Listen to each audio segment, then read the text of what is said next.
Iran ने परमाणु कार्यक्रम को लेकर किया बड़ा ऐलान। अमेरिका के साथ अब जंग को तैयार ईरान।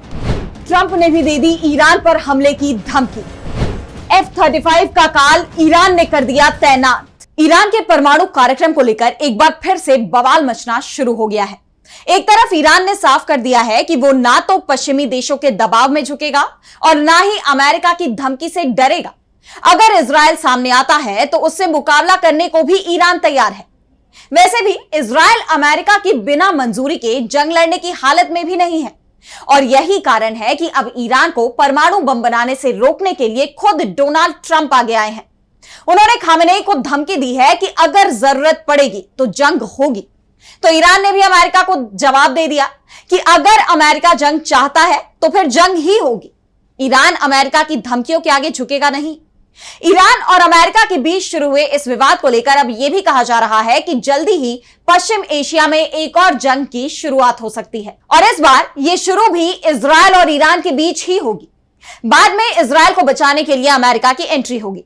तो आज हम अपनी स्पेशल रिपोर्ट में पश्चिम एशिया में बढ़ते तनाव और जंग के बनते हालात पर करेंगे बात और इसी बार ईरान की तैयारियों से क्यों डरा है इजरायल, इस हर एक सवाल का हम देंगे जवाब। नमस्कार, मैं आराधना। तो शुरू करते हैं हमारी एक खास रिपोर्ट और सबसे पहले बात करते हैं ईरान की। ईरान को इजरायल पर बिल्कुल भी भरोसा नहीं है और इसी के चलते वो ये मानकर चल रहा है कि इजरायल कभी भी सीज फायर तोड़ सकता है। नेतन्याहू का देश वैसे ही वादे तोड़ने के लिए जाना जाता है। इजरायल पहले भी कई देशों पर हमले कर चुका है और इस बार भी अगर वो ईरान के साथ सीज फायर तोड़ दे तो कोई आश्चर्य की बात नहीं होगी और इसीलिए ईरान की तरफ से भी पूरी तैयारी कर ली गई है। इस बात की खबरें तो पहले ही आ गई थी कि जिन एयर डिफेंस सिस्टमों को इजरायल ने शुरुआती हमले में नष्ट कर दिया था उन्हें ईरान ने फिर से दुरुस्त कर लिया है।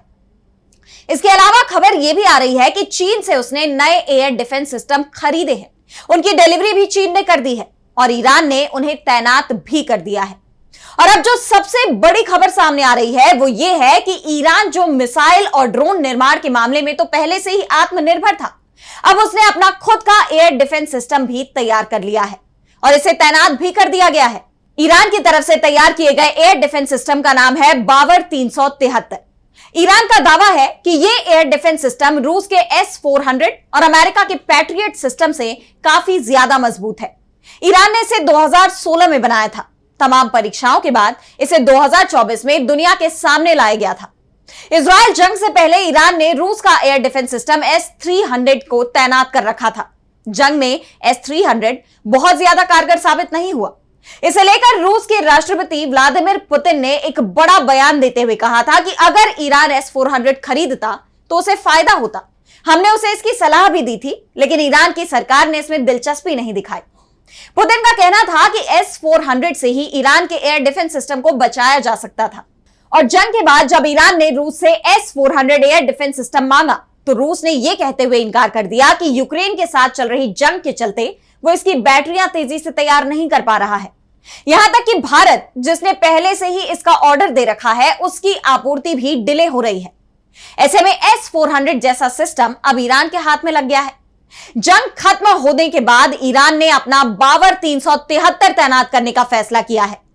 हालांकि ईरान ने प्रयोग के तौर पर इसे पहले भी तैनात किया था लेकिन केवल कुछ ही जगहों पर। आपको हम बावर 373 की क्षमता के बारे में बताते हैं। तो बावर 373 एयर डिफेंस सिस्टम को ईरान ने ही तैयार किया है। बावर का मतलब होता है विश्वास।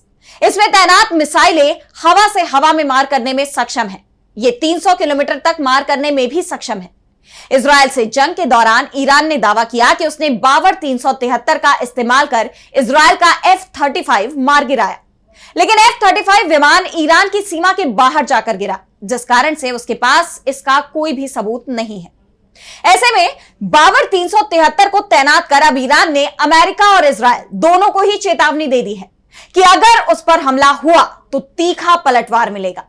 ईरान ने बावर 373 की तैनाती ऐसे वक्त में की है जब अमेरिका ने अगस्त 2025 के आखिर तक उसे समझौता करने की डेडलाइन दे रखी है। अमेरिका का कहना है कि अगस्त 2025 तक अगर ईरान समझौता नहीं करता है तो उस पर कार्रवाई होगी लेकिन इस बार अगर ईरान पर हमला होता है तो यह अमेरिका और इजरायल पर बहुत भारी पड़ने वाला है, यह भी तय माना जा रहा है। ईरान के खिलाफ अगर जंग होगी तो एक बार फिर उसका कारण परमाणु बम ही बनेगा, क्योंकि ईरान ने परमाणु कार्यक्रम को लेकर एक बार फिर अपना रुख साफ कर दिया है। ईरान के विदेश मंत्री अब्बास अराक्ची ने कहा कि पिछले महीने अमेरिकी हमलों के बाद परमाणु ठिकानों को नुकसान हुआ है, लेकिन ईरान की अपने परमाणु कार्यक्रम को छोड़ने की कोई योजना नहीं है। ईरान का यूरेनियम एनरिचमेंट प्रोग्राम जारी रहेगा। फॉक्स न्यूज से बात करते हुए ईरान के विदेश मंत्री अब्बास अराक्ची ने कहा कि फिलहाल यूरेनियम के संवर्धन को रोक दिया गया है क्योंकि परमाणु ठिकानों को नुकसान पहुंचा है, लेकिन यूरेनियम एनरिचमेंट प्रोग्राम नहीं छोड़ सकते क्योंकि ये हमारे अपने वैज्ञानिकों की उपलब्धि है। ये देश के वैज्ञानिकों की 40 साल की उपलब्धि है, हम इसे नहीं छोड़ सकते। इसके साथ ही अब्बास अराक्ची ने यह भी कहा कि ईरान जल्द ही इस्तांबुल में जर्मनी, फ्रांस और यूनाइटेड किंगडम के साथ अपने परमाणु कार्यक्रम पर बातचीत करने के लिए तैयार है। तनाव को कम करने के लिए हम अमेरिका के साथ भी बातचीत करने को तैयार हैं, लेकिन सीधे तौर पर नहीं। अमेरिकी प्रतिबंध हटाए जाने के बदले में हम ये साबित करने के लिए तैयार हैं कि ईरान का परमाणु कार्यक्रम शांतिपूर्ण है। इसके साथ ही अराक्ची ने यह भी साफ कर दिया कि ईरान का मिसाइल प्रोग्राम भी पहले की ही तरह चलता रहेगा। हम मिसाइलों के निर्माण और विकास के काम को रोकेंगे नहीं। और अब यह कहा जा रहा है कि अराक्ची के इस बयान को लेकर अमेरिका भड़क उठा है। डोनाल्ड ट्रंप खुलेआम धमकी दे रहे हैं कि अगर जरूरत पड़ेगी तो ईरान पर फिर से हमला किया जाएगा। अमेरिकी राष्ट्रपति डोनाल्ड ट्रंप ने ट्रूथ सोशल पर पोस्ट करते हुए दावा किया कि ईरान दोबारा परमाणु हथियार बना रहा है और उन्होंने भविष्य में ईरान पर और हमलों की धमकी दी है। ट्रंप ने ईरान को चेतावनी दी है कि वो अपनी परमाणु सुविधाओं का पुनर्निर्माण ना करे, क्योंकि अमेरिका मानता है कि उसके हमलों ने ईरान की साइट्स को पूरी तरह नष्ट कर दिया है। ट्रंप ने अपने social media platform truth social पर लिखा कि ईरान के विदेश मंत्री अब्बास अराक्ची ने ईरान के परमाणु स्थलों पर कहा कि नुकसान बहुत ज्यादा है, वे नष्ट हो गए हैं, बिल्कुल वैसा ही जैसा मैंने कहा था, और जरूरत पड़ने पर हम फिर से ऐसा करेंगे। ट्रंप ने अपने इस पोस्ट में एक बार फिर से अमेरिकन चैनल CNN का भी जिक्र करते हुए कहा कि वो फेक न्यूज फैला रहा है। आपको बता दें कि डोनाल्ड ट्रंप के तेवर इसलिए भी चढ़े हुए हैं क्योंकि खामेनेई को अब रूस और चीन का समर्थन मिलता दिखाई दे रहा है। तेहरान में 2 दिन पहले ही रूस और चीन के साथ ईरान की उच्च स्तरीय बैठक हुई और पश्चिमी देशों की साजिश को फेल करने की रणनीति पर इन दोनों देशों के साथ चर्चा हुई। अमेरिका, इजरायल, ब्रिटेन, फ्रांस और जर्मनी मिलकर ईरान को एक बार फिर दोषी ठहराने की तैयारी में है। उनकी कोशिश है कि ईरान को यूनाइटेड नेशन या IAEA के स्तर पर दबाव में लाकर उसके परमाणु कार्यक्रम को सीमित किया जाए। इजरायली प्रधानमंत्री बेन्यामिन नेतन्याहू इसे लीबिया मॉडल का नाम दे चुके हैं। तो इस साजिश को फेल करने के लिए ही ईरान, चीन और रूस की मदद ले रहा है। तो आज इस स्पेशल रिपोर्ट में इतना ही। देश दुनिया की तमाम बड़ी खबरों के लिए देखते रहिए DB लाइव और मुझे दीजिए इजाजत। नमस्कार।